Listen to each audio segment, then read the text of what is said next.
Hi, I'm Dr. Eric Dewey, and I look at using games to improve learning outcomes. When I was in middle school, a friend of mine had a game called Business Strategy, and the idea was that you manufactured widgets, and whoever sold the most and made the most money won the game. And while we were playing it, halfway through, I came up with this strategy of taking out a loan and improving my factory and outproducing him. And I did, and I won the game.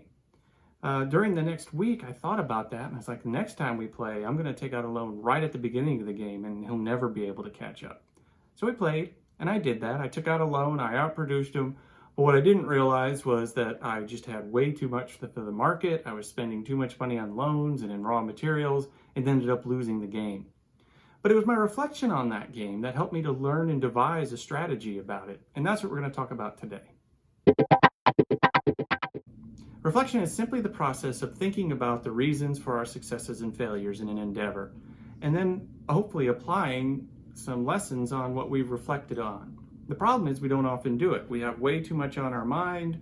We just move on to the next topic quickly. And so it's important to take a moment to reflect, to not only help determine why you succeeded or failed, but also to help that lesson make its way into your long-term memory. So games are great for reflection because they have a limited number of choices. For instance, in poker, on your turn, you're going to raise, you're going to fold, you're going to check. And it gives you a great opportunity to think, oh, should I have raised that much, or should I have folded at that particular point in time? And success and a failure in a game is a great prompt for reflection, just like in my story, when I thought, hey, what if I improved my manufacturing capabilities? And I thought about it and thought, well, what if I improved them more? What I hadn't realized at the time was that I learned the concept of the point of diminishing returns there. But it was my reflection that kind of came up with that particular strategy.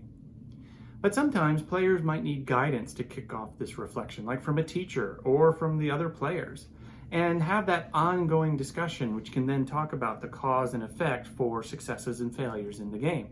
And it basically allows you to think about and discuss with others why you think a particular strategy worked or didn't work, and how to hone those particular strategies to become more effective. And then from there, the teacher or the guide can help expand upon these concepts learned in the game to outside of the game.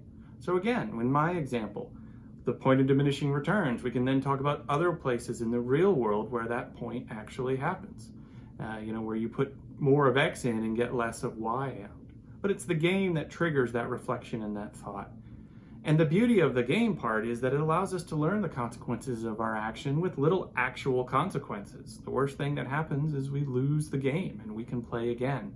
But that makes them great for the classroom because it allows us to be able to experience things, learn things, reflect on things with no real repercussions for our failures or successes. So in the next day or two, try and reflect on some of your successes and failures, whether it's in a game or in real life, something that you've done, and jot it down.